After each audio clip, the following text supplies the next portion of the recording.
Okay. Bonjour, guten Tag, und hello. Welcome to Transitions with Barbara. My guest today is Krystal Hille from Hill Publishing, and I'm super excited to have you here today and hear all about you. Thank you so much, Barbara. I'm excited to be here. Wonderful. I am still so inspired by your background because you are doing a new book, and I'm super happy to be a part of it. It's the first time I'm writing a chapter, and this is going to be so super exciting. I'm such a huge fan. So I'm very happy to have the lady who makes this happen, who makes dreams come true here today, because that's really what you do. You shine a light on people on a deeper level, I would say. Like for me, it is also the thought of transitions with Barbara. Where do you come from? What and who made you who you are, and where are you going? And that already gives a bigger impression on who you are, and you are taking it to another level, even a written level. And so now I would love to know all about your journey. Who are you? Where do you come from? What made you, or who made you, or both, who you are today? Beautiful. Thank you for that. Well, I am like you. I was born and raised in Germany. I was the daughter of a church minister, and really that had a very interesting created a very interesting dynamic of certain roles. For example, the role of the pleaser, um, and the role of the good girl. And so I was really being the empath that I am, I kind of took that on, but I also was an extremely freedom loving. I was extremely freedom loving. So I was the quiet rebel. It's a very interesting juxtaposition. Like I always loved, thinking for myself, thinking outside of the box. And why do, and these deep questions, why do people do what they do, is a question that has really driven me into the work that I'm doing now. I've always been the observer and always knew I was here to help people. So I ended up leaving Germany after school. And I feel like that was partly because I just wanted to see who am I without these roles that have been given to me by the world. I wanted to find out and make something of myself. I studied English and theater studies. So initially it was going to be psychology, but I realized that wasn't for me, because for me it was too scientific. And I was more like, I'm more the creative type. I'm more the one who loves creating and being. I don't like math or anything like that. And so I studied that, and I went on to become a theater director and drama teacher. And I was doing education outreach for the Royal Shakespeare Company in London, which was an exciting time, like really creative. And really the intention here was to bring to life on stage why people do what they do through literature, exploring that in literature, and in a way that was my preparation and my study for then becoming a life coach in my early 30s. When I took all of that knowledge and having lived now 10 years as an adult, really having gotten some life experience, gone through my first divorce, really coming into helping my clients with a lot more understanding. And what was my mission really was about getting away from needing to please, needing to push in order to achieve, and tapping into this divine feminine flow that, we hear a lot of people talking about. It's the time to embrace our feminine so that we can create a new way of being where we're not driving ourselves into burnout. And so that was my mission and my journey with the clients, or my focus with my coaching clients. I then added Tantra into the mix, because what I realized is that a lot of the women I was working with, they were disembodied. They were not feeling safe in their bodies, because they too had been hurt and were people pleasing and looking at how can they be safe, and often just checking out.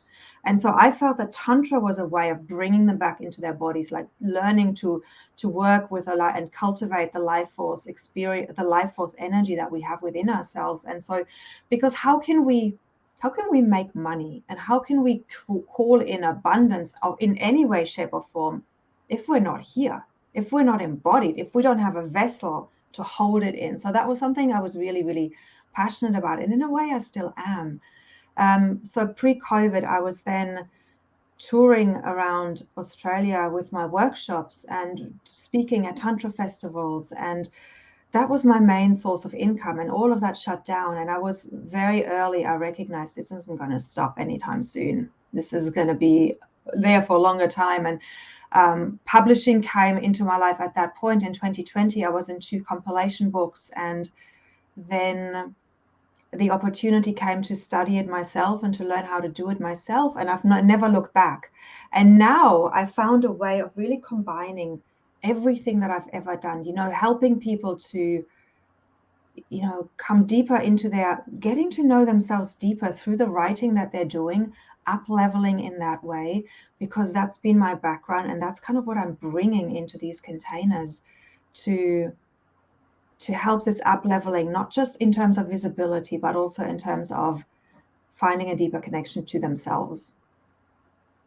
This is so beautiful, and I learn more about you as we are speaking today. This is very exciting because you mentioned Shakespeare, and I'm like a huge fan of Shakespeare. So when I was teaching in Oxford, I bought like his complete works.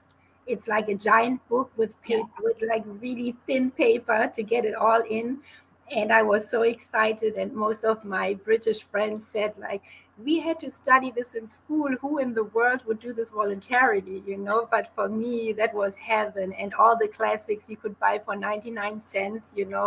So flying back to Germany, I think I only had books in my suitcases. It was so amazing and such an opportunity, And I saw a Shakespeare play in Stratford upon Avon. So that was like also an amazing experience. So I am fully inspired by this.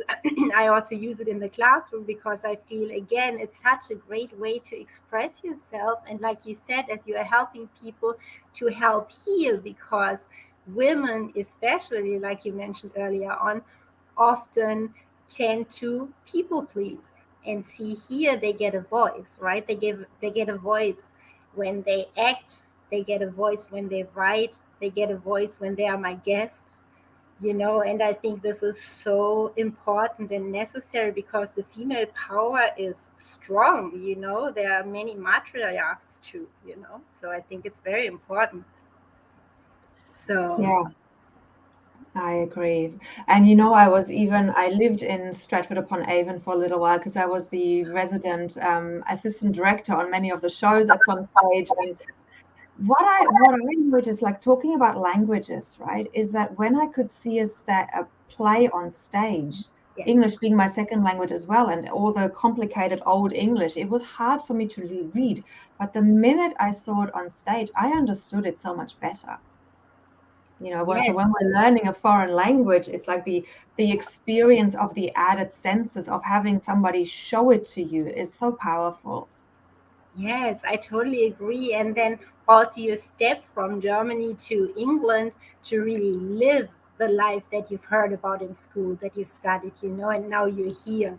And many things are really the way you expected. They are so super polite. They ask everybody at the bus stop, well, how are you, dear? And we really talk about the weather all the time. And it's just endearing. It's so lovely, I feel. Yeah. Yeah, I had a very interesting experience once coming back from England, being now ingrained in that culture, back to Germany, and I was doing the same thing. I was being polite, and somebody just barged right past me on the escalator. I'm like, oh, I'm back in Germany. Yes, so you are kind of a foreigner a little bit in your own country because you're so used to a different kind of life. Yes, I Yeah, love that so much too. And that is why, like you said, language is so empowering. I mean, we can go to an opera even and understand Italian without knowing a word because the heartache that they express in their music, um, you can feel it to your bones. You can sit there with tears running down your eyes without even knowing Italian. And I mean, this is so amazing. But when you get into the language, like you said, there are deeper and deeper levels. of understanding now. Some things we first just felt, and now we literally understand them. And that is an amazing feeling. And since I love literature just like yourself, it was always my goal with more languages to be able to read the originals. And it's such a huge difference, right? To read Beckett in English, or like me, I read Beckett in French in Paris because Beckett translated it himself, which I thought was super exciting. He was in Paris for so long that his French was so good that he decided, I'll do my own translation to make sure that it's done exactly the way I feel and want to express it. So that's Yeah, again a huge opportunity. it's such an interesting and important point, isn't it? That when we're writing, and this is the same in these multi-author books, we have a certain style, we have a certain rhythm to how we're expressing ourselves, and when we know that, we can really create a signature style and use the rhythm in a very specific way to drive the reader to feel certain ways and certain things. Yes. Isn't that amazing? Like when I thought about your book, um, I just had I was drawn to the start of it right then and there. I was like, where would I start? And I went way back in time. If you think about this movie Going to the Future, Yeah. and you realize like that's my place. I know this is where I want to start and grow from there. And then you grow inside already because you wonder, but why do I start here? Why is that so important? Why is that the first thought that came to me? And so I'd like to know more about your combination of all that you brought together, because it is utterly amazing. You know how you said everything that you gathered and that built the business, what you do now, including being a publisher with your fifth book almost on the shelf.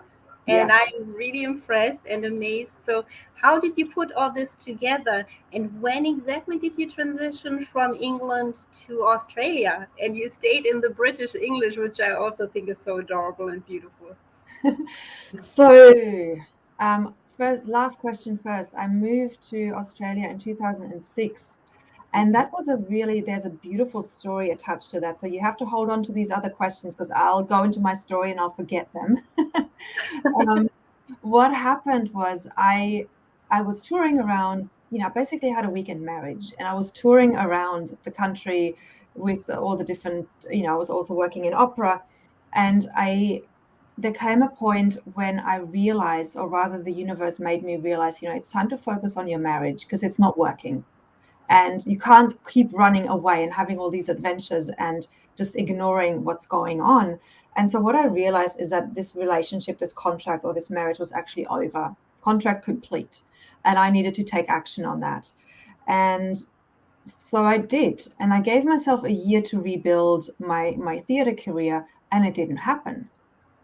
And from a very young age, I've always had extrasensory, abilities, or just very strong intuition and co-creating and working with the universe. And so I was asking, well, why are there blockages when there were no blockages before? Usually when I set an intention and it's an alignment, doors just open. And that's how I've been building this publishing house, because that's how I got Dr. John Demartini into books and Dr. Larry Farwell into this one and the inspired living. Because when things are in alignment, I'm a master manifester. And so nothing happened back in England with these, yeah, and with the theater. I was like, okay, so it must no longer be in alignment. I must not be in the right place. Where am I meant to be? And as soon as I asked that question, I had synchronicities. I've met Australians. Suddenly three of my friends did a three-month tourist trip to Australia. I'm like, okay, Australia's coming up a lot. What's going on here? Because I was very clear. I wasn't going to learn another language. I thought, no, I've got English and German. I'm not learning another one. I'm not going back to Germany. So where to? And then I had a literal dream. And in that dream, I was flying in an airplane and I looked down. It was beautiful beaches. And then I heard this voice, welcome to Australia. And in that moment, my alarm went off. Like, I mean, talk about accentuating this feeling, right? And Yeah. so I was like, okay, universe, I get it. Like, you can't get any more obvious than that. But I was still, okay, I need one more proof. if today, when I go to my temping job, because I was temping in between theater, I find it was a new one. I come across what are they called? The travel agent. Yes, travel I'm agency. travel agent. I'm definitely going to book my flight.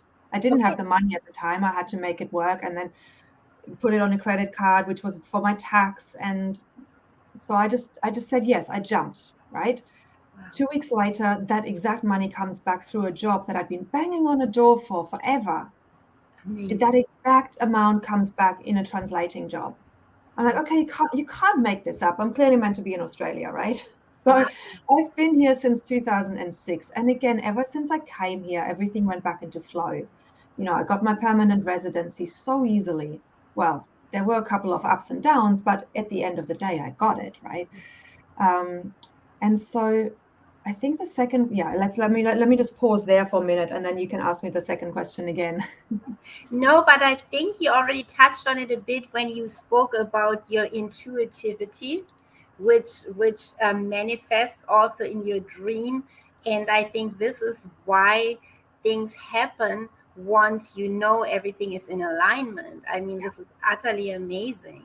And I want to hear a bit more about how you do it when you help other people in your business, because you do it so effortlessly that it doesn't really appear like you're doing a job. It's just like coming so easily to you as well. And Yeah.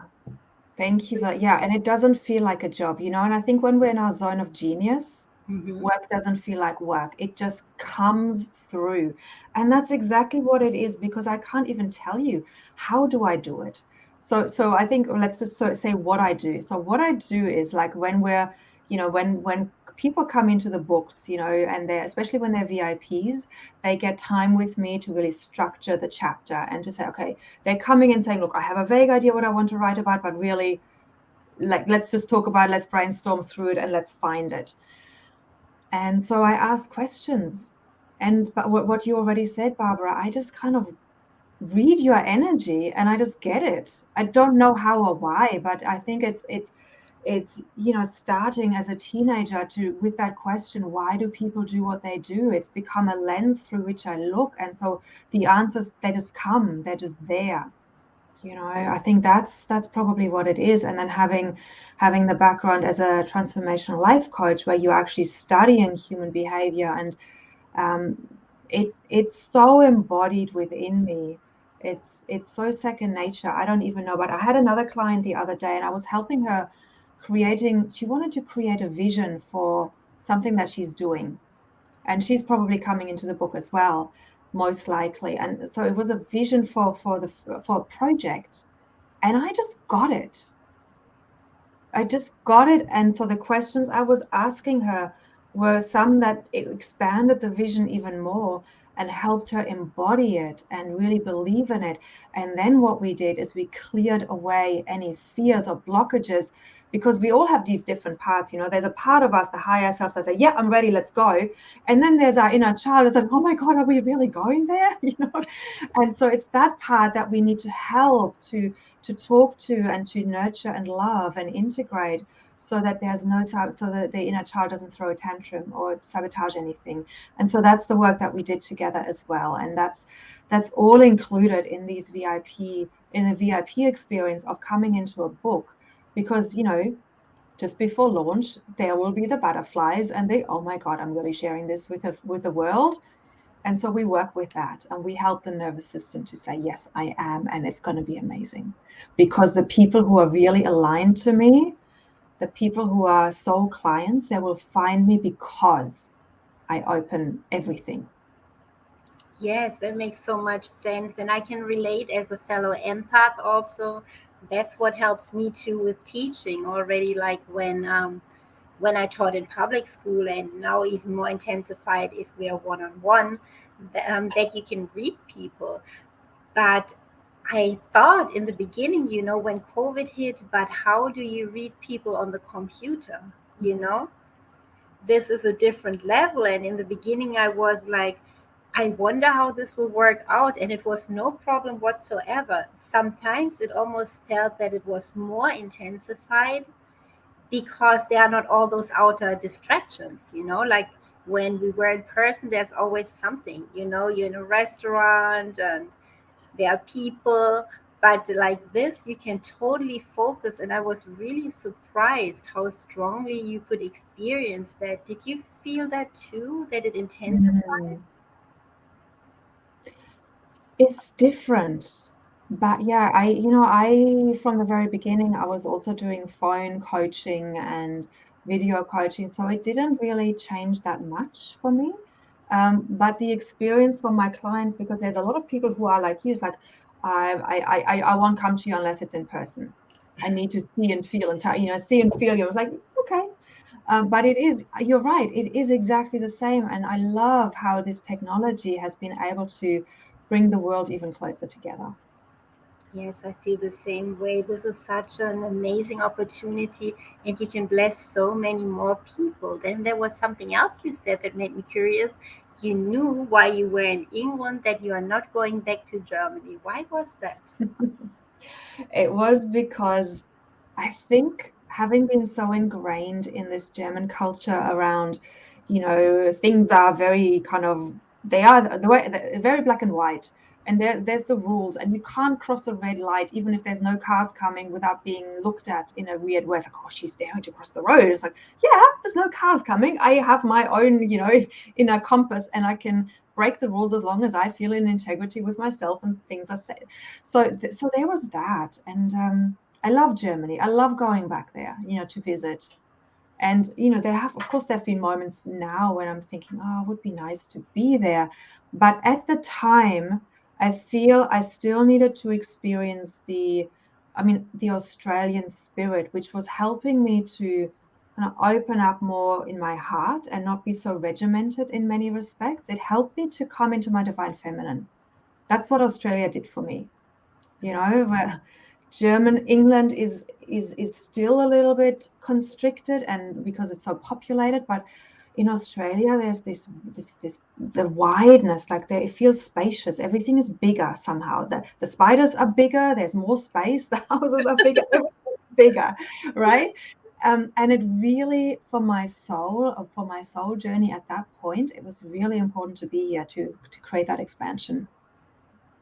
That's so amazing.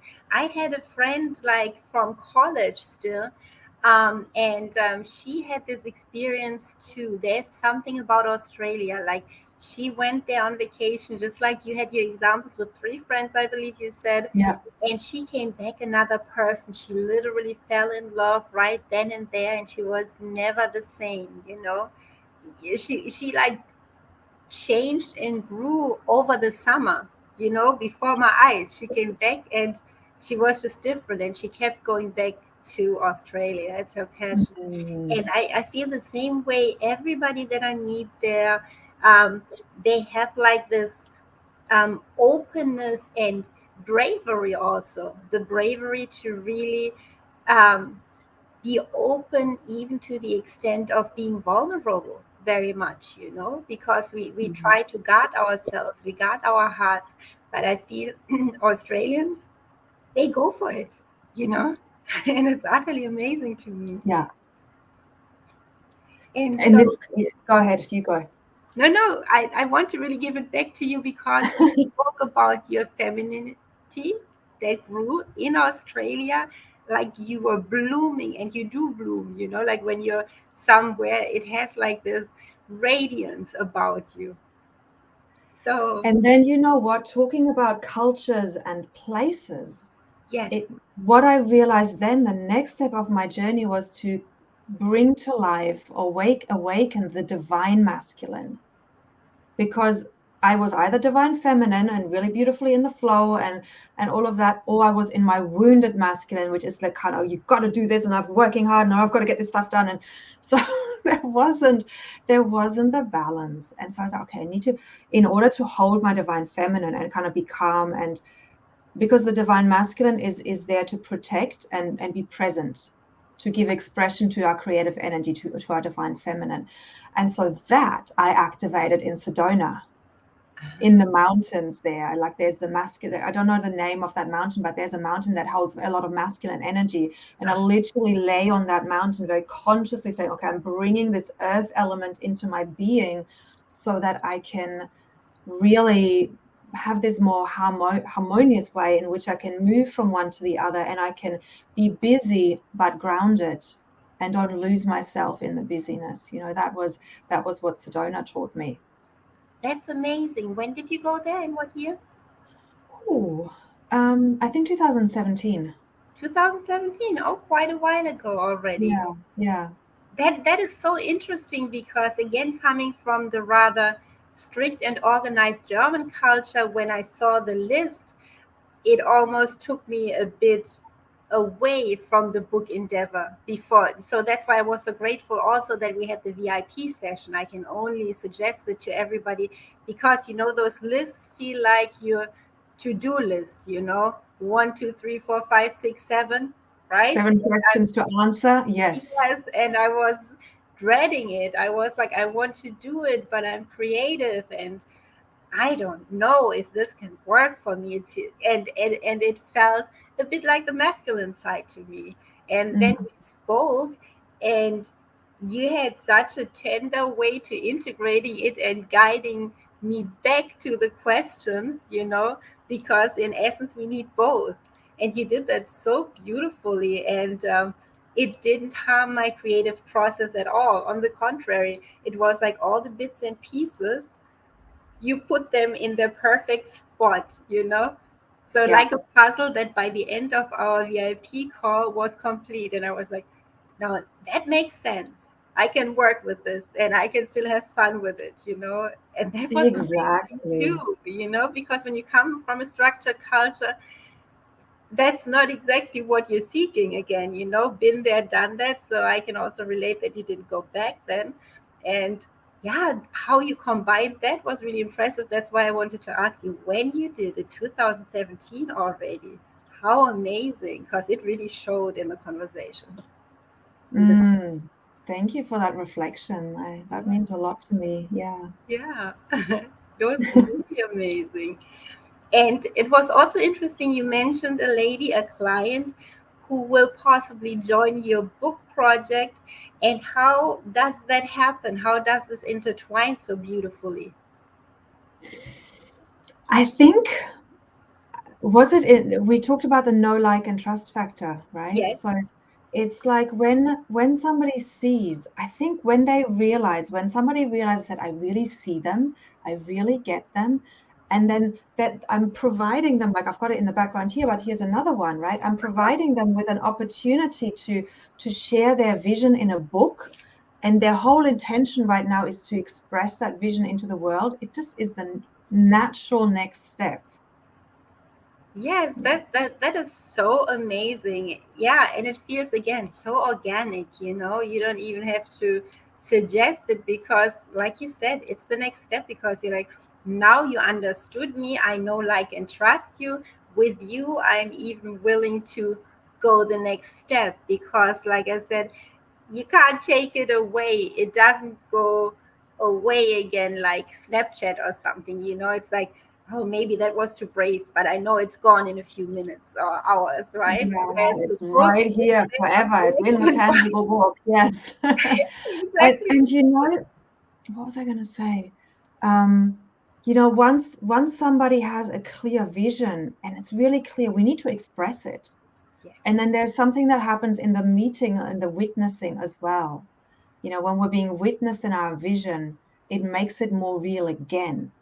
And Yes. so that's next step. And that's what these multi-author books really can provide. Yes. This is Let such. alone the experience of coming into a container with 20 other like-minded people, Yes. where you can then collaborate and network, and yeah, so much opportunity, so much magic that can be created. Because two of my in the book, I did a book on collaboration, visionaries share a new way of living, and two of the contributors in that, they're now running high-end retreats together in Costa Rica. Beautiful. So it's amazing what can happen. And as you mentioned earlier, they get visible in press. I have another lady in this current book, and she just by putting her banner up on her Facebook, she got approached by a local organizer saying, "Hey, would you like to do a book signing at this festival?" And it's like, so it's amazing what can happen. It's really, truly amazing.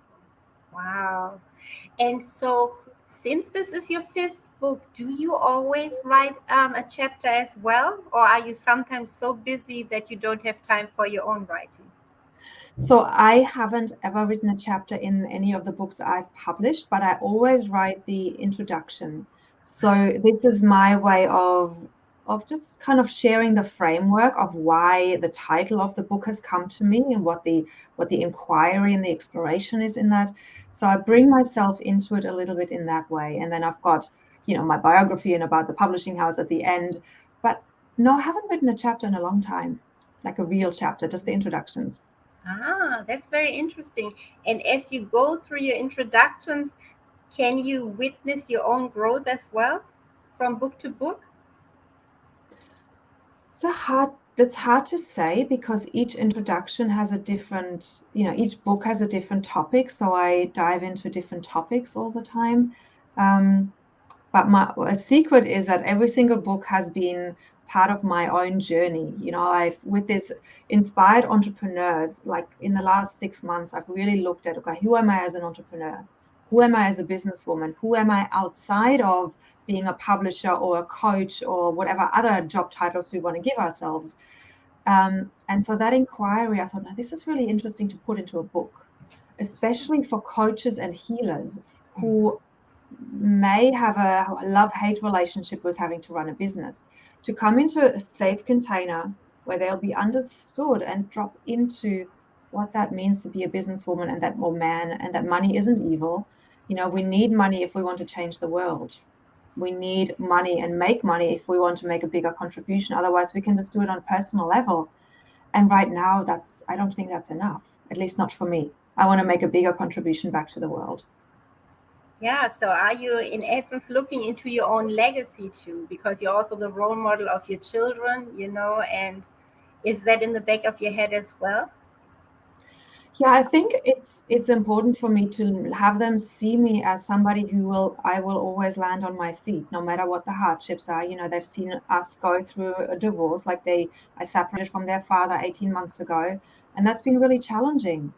So I want them to see that, yes, I can be on my own 2 feet, and I can be a successful businesswoman and an amazing mom at the same time, and put myself first. I was talking about that the other day. Like, we need to put ourselves first, because if we're not healthy and have vitality, then again we're not, and putting everybody else first, and then we are again not giving our children a great role model. Yes, that makes so much sense, especially when you have a daughter, because um, you need to really see it. It's easily said, but to really live it and show it authentically makes it so much deeper and more Yeah, inspiring. And I think takes the fear away too, right? You're raising a different generation, and that is so nice. exactly. And Yes, that saying, don't do what I do what I say, it yes, just doesn't work. We learn through embodied experiences. We transmit to our children or everything. If yes, I'm worried about something, they'll be worried about something. So yes, it's so important that we are grounded, centered, balanced. A balance is not a nice, I don't like the word balance necessarily, but that we're centered and calm and expanded and looking after ourselves. yes. Yeah, I think that's important too, that even though you are a mom, which I am too, that you still take the me time and that the kids see that too. That's Exactly. mom's time. She needs this time also because she's a busy lady. And I think that's really important, that Yeah. they grow up with this knowledge. Yeah, so my children now know when it's work time, it's work time, and when it's their time 100%. When it's Yes. me time, they can't, it's me time. This is Yeah, wonderful. But when it's their time, the phone is also off. Whoever wants to call or text, they have to wait because now it's kids' time, exactly. right? Because Exactly. that's important too, that they know Yeah, it's as important as the me time and the business time. Exactly. And that's something that was actually for me has been a little bit of a challenge to really impart that on them, because they see me working, or Yes. because I work from home, and Yes. then to say, no, you're equally important, and for them to register that, Yes. not to take it for granted, you Yeah. know, because during my work time, they do have to go and get their own food. Yes. I'm not going to just get up and get it for them. It's like, no, I've prepared something for you. If you need extra, you need to go in the kitchen and find Yeah. something, for Yeah. That's example. really good. Yeah. Yeah, Keeps them independent at a young age too. And I think that's so important because we need to all be self-sufficient, right? I always say, like, if you can't have a good time with yourself, how can you have a good time with anybody else, you know? so true. Yeah. Wonderful. Well, are there any final thoughts you want to share with my audience? Just that everyone has a story inside of them. Whether we're sharing it on a podcast like this, or whether you feel like you're one of the 81% who want to think, oh, one day I'm going to write that book, and even worse, have been part of the 97% who haven't ever done it, maybe your time is now, especially that inquiry into inspired entrepreneurs. But if they're not an entrepreneur, there's another book coming up called Inspired Connections, embracing the magic of deeper relationships. So I've got beautiful titles coming up, and yeah, if you're just a little bit curious, I would love to have a chat. I don't like selling because it has to be in alignment. I live that, I embody that, and I don't expect anything less from anybody who I'm with either. Excellent. I love the next title also because I feel after 2 years really out of the world, somehow we really need to relearn how to connect, Yeah. because since it was such a dangerous situation, we are so trained to staying away from people. I still feel it now in supermarkets that I always go where nobody is. I take the empty line. So, and Yeah. like you're a bit more guarded, I think, everywhere you go because of the experience. So we really need to learn connecting. So when I heard about this title, I was very excited too. How do we now contact? We have, yeah, connect and get in touch, because in essence now we have the whole world at our feet. But how do we do it authentically, right? Yes. Not just like gathering a multitude of people that we don't really know. Like, and I love that, you go deeper. Everything you do has a special layer that goes deeper. In this book, it's our soul, it's a deeper level, Mm. and so that is so inspiring. Yeah, bringing the soul into the business all the way. Yes. Yes, exactly. Yeah. And one more thing, how can my listeners find you? So I am on all social media platforms. So Krystal Hille, if you type that into LinkedIn and Facebook, that's where I hang out the most. But also, if you want to have look at the book opportunity, it's krystalhille.com is my website. Wonderful. Thank you so much. That's very important. And right now, there are two big options. Whether you are an entrepreneur or not, there is a place where you can mingle and share a deeper piece of yourself. This is so beautiful. It was such an honor and pleasure to have you as my guest. And I'm looking forward to continuing our book journey together. And yes, thank you, thank you, thank you. You're such an inspiration. You're such a beautiful soul. And it was such a pleasure to have you here today. Thank you so much, Barbara. I had a fun time too. Thank you. Bye. Au revoir. Auf Bye. Wiedersehen. Tschüss.